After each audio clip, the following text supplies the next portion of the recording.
Tiniyak ng militar na prioridad nilang masiguro ang kaligtasan ng mga bihag ng Abu Sayyaf Group habang tinutugis ang mga bandido. 18 dayuhan at 3 Pilipino raw ang hawak ngayon ng Abu Sayyaf. Kabilang narito ang 3 kasama ng pinugutang Canadian na si John Rydesdale na dinukot sa Island Garden City of Samal. Makibalita tayo kay Tech Ocampo.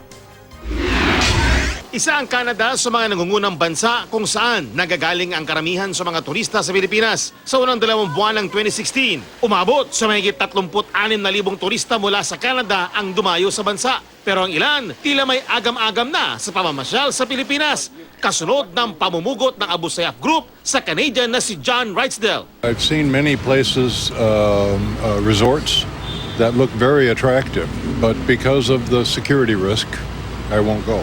Ayon sa isang balikbayan mula Canada, usap-usapan sa social media sa Canada ang hindi pagpunta sa Pilipinas. Pero todo raw siya sa pagtatanggol sa sariling bayan. They are nice places. The people are good. The people are accommodating. The people are hospitable. Sabi ko, yeah, that's true. Ayon kay Foreign Affairs Secretary Jose Rene Almendras, hindi pa naman kinakabahan ng gobyerno na magkakaroon ng masamang epekto sa turismo ang mga balita tungkol sa pangingidnap sa ilang dayuhang turista. Except for some space, the Philippines is still a wonderful place to go to, and even the travel advisors have been very specific as to where they do not want people to go to.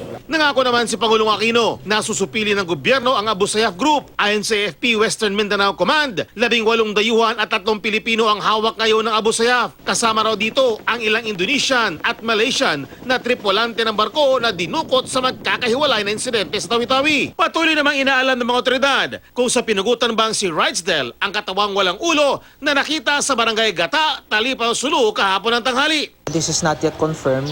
We should move with caution so as to look into the safety of the kidnapped victims as well. Ramdam naman ang tensyon sa Hulo-Sulu habang patuloy na tinutugis ng puwersa ng gobyerno ang mga bandido. Tech Ocampo, Nagbabalita, Pilipinas.